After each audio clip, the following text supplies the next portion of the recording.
What's up, it's the Coaster Craze, and today I'm reviewing Jersey Devil Coaster, the new for 2021 RMC Raptor at Six Flags Great Adventure in Jackson, New Jersey. And remember, if you like what you're seeing, make sure to give this video a thumbs up, comment down below, and subscribe to my channel. It means a lot, helps the channel grow. I'm going to be doing a lot more content, going to a ton of parks this summer. So thanks, and let's get right on to the video. So it's really tucked in the back of the park. I hadn't been to Great Adventure since 2019 before they even started construction. So I hadn't seen the coaster at all. And for a while, walking to get to Jersey Devil, you can't even see it, which was so cool. And it's a crazy reveal when I was by Skull Mountain, and all of a sudden you see the turnaround and that big lift hill. It is really crazy how far back it is. It makes you see just how massive Great Adventure is as a park. And I love the little back area. It's really well actually themed to basically, the forest and this Jersey, Parks and Rec, the Pine Barrens. Because of its little secluded area, it really does feel not fully immersive, but you're entering a different section of the park, kind of like Golden Kingdom with King the Ka. Yes, there's also actually bamboo here for some odd reason, but other than that, the landscaping is really excellent and really makes it fit this vibe of this this kind of regular, Jersey park in the middle of the pines, the forest, and, something spooky is happening. Of course, there's not a ton of that spooky theming. It's mostly just reduced to the El Diablo statue from, their El Diablo Larson Super Loop, which was then relocated to Luron. And it's nice to see them repurpose that, even if it is a little annoying that they're not getting anything new here. And I think the signs, with the infographics in the queue, are really great looking, and they are really awesome at explaining the folklore behind the Jersey Devil. And overall, those little bits of theming, as well as the entrance sign, which has this very gothic spire look to it and an excellent logo, it all goes a long way, even if it is very subtle. I think Six Flags did a great job with the presentation with the plaza. So you walk in, and for some reason when I went, they were not really using the queue at all. What they were doing is they're making people wait in the middle of the plaza, and then they let some people through. And once you go through, there's pretty much no way. You just go right to the station. So it was so odd because it made it hard to maneuver and just didn't look as good. Not sure why they did that, if they usually do that. But the great thing here, which I wasn't expecting, is because they're running 4-3 trains, constantly moving stations, which I did know ahead of time. There is almost no line. While most of the coasters, this was a packed day, had really long waits, Jersey Devil Coaster was 10-15 minutes, and you could just get on over and over again. I got 2 rides. The first was row 9, the second was row 4. It's assigned seating, which is unfortunate. And yes, you can probably try to let people in front of you to try to get front row or back row or whatnot, but it's kind of confusing how they assign people to different rows. So it's not exactly intuitive, and you could mess up for sure by letting people in front of you. So yes, the operations are fantastic, and that allows for a really, really, really great just capacity overall. This is a coaster you can marathon, and as I'll talk about later, it's pretty rideable, which is a great combo right there. The reliability, I'm not exactly sure about, since I did see it, of course, break down when I was trying to get footage, but it seemed like it was open most of the day. So I imagine for a coaster, especially that just opened up, this was 2 weeks after it opened when I wrote it, it is doing really well. RMC is a pretty reliable manufacturer. Now, in terms of theming on the ride, there isn't really any, unfortunately. Besides the front of the train, which has that crazy looking Jersey Devil, it is really cool looking. One of the best trains I've seen, and how it looks like it's just devouring the track as it goes across it. Really excellent job there. And then of course your surroundings, you are in the Jersey forest, the Jersey Pine Barrens kind of. And so it gives the right look. So I guess it really just takes advantage of the scenery and the setting to add some, realistic theming to it, which is awesome because, you go up the lift hill, you look to your left, you see the amazing lake right behind Great Adventure. It's a beautiful view. You got all the forests to the right, and to the front of you, you got Nitro, amazing view of Nitro. And to the back, you got the rest of the park. So boarding, you get on, and like I said, it's a moving station. So unfortunately, you're going to need a locker. Here it actually makes sense, unlike some of the other coasters at Great Adventure where you can just use a bin instead.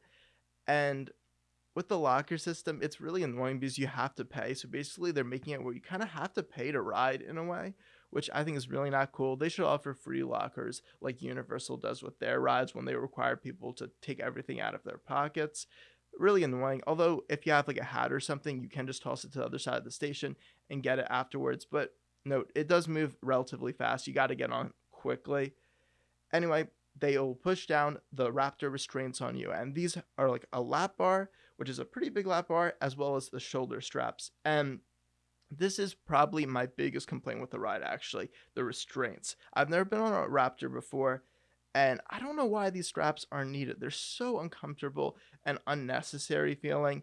And also with the lap bar, so your feet are straddling both sides of the track, which I didn't realize ahead of time.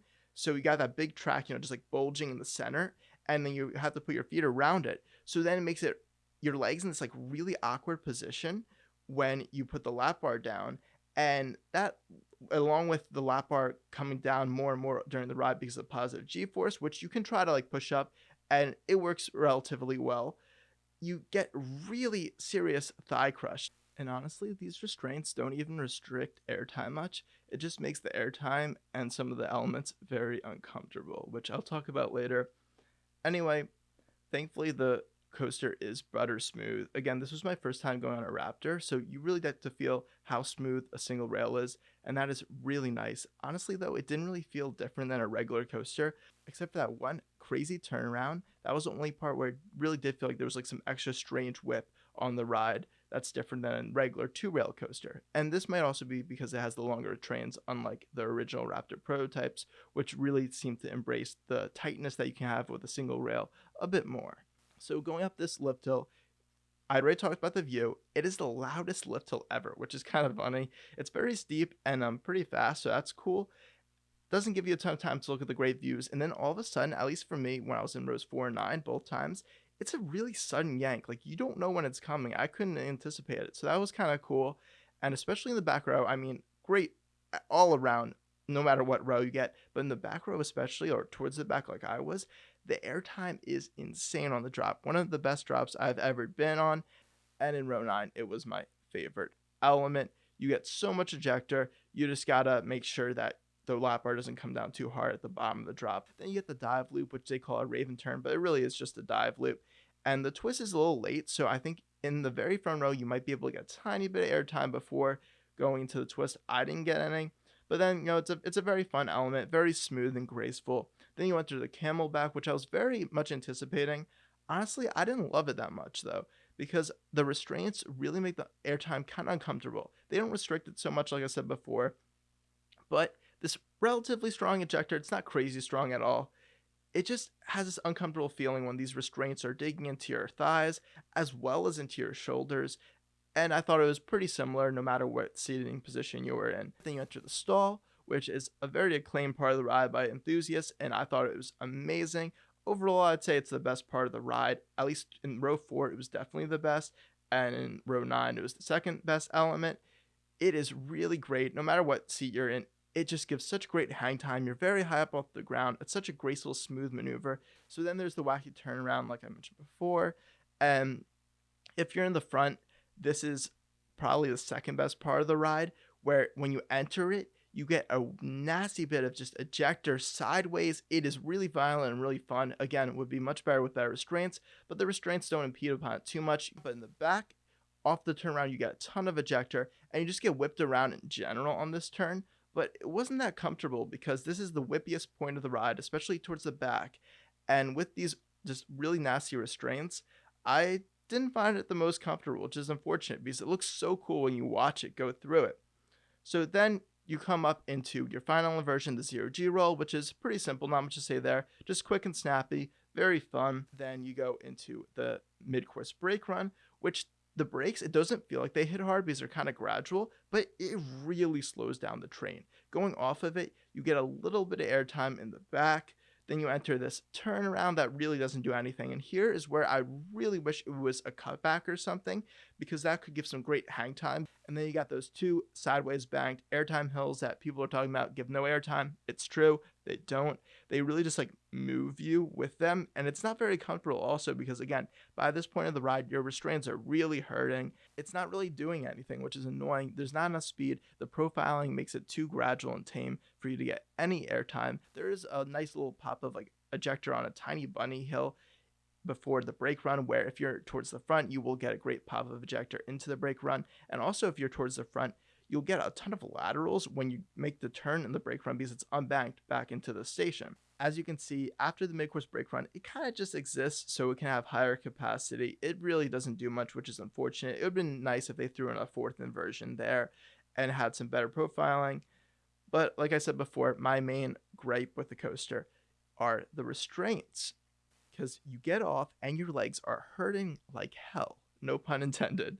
But it is not a nauseating ride. It's very re-rideable, except for the fact that your thighs are getting hurt so much. And I've realized that my favorite elements in this are the ones that the restraints don't really impede upon much. So the drop, you get, it's amazing. The restraints don't bother me there. The dive loop is really fun. The stall is great. And if you're towards the front, the turnaround, the crazy turnaround that is, the restraints don't impede upon too much. But lots of the airtime moments, that messes up the ride for me because overall it's a really excellent layout if you take out the mid-course brake run slowing you down a lot during the second half. I also want to add that in general, it just didn't feel as intense and wild as RMC. I'm not exactly talking about positives. I'm talking about how I've only ridden 2 RMCs, Wicked Cyclone and Twisted Colossus, but both are just such special experiences.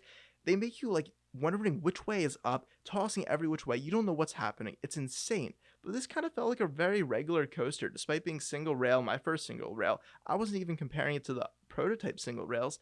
It kind of reminded me of like an old school B&M looper, just with some ejector airtime thrown in and really crappy restraints, which I guess lots of those B&M loopers have as well. I understand its place in the industry, and maybe this makes a lot more sense. It's going to appeal to a lot more demographics, not just the crazy enthusiasts. And Great Adventure already has crazy coasters with King the Ka, El Toro, Batman the Ride's ridiculously intense. That Helix on Nitro was crazy intense. So it's a perfect fit for the park, balancing airtime and inversions, which is really cool. But yeah, overall, this coaster definitely disappointed me a bit. Definitely coming with expectations where it's going to be a really great sit-down looper, but it's not going to be like a top RMC. It really completes Great Adventure's top 4 a lot. It is the 4th best coaster there in my opinion. Overall, I'm going to give Jersey Devil Coaster an 8.5 out of 10. So yeah, it is still one of the best coasters I've ridden. Not top 10 worthy, but really close. It is just such a fun ride, and it really is just packs in a lot of great elements. If the restraints were improved and that mid-course brake run that towards the end were a bit better, it could really be something like just truly special. But yeah, this is probably one of the weakest RMCs out there. Still a great ride. I hope you enjoyed this review. Make sure to like and subscribe and comment down below what your thoughts on Jersey Devil are. Stay tuned for a lot more coaster content coming soon. This is the Coaster Craze signing off. Goodbye.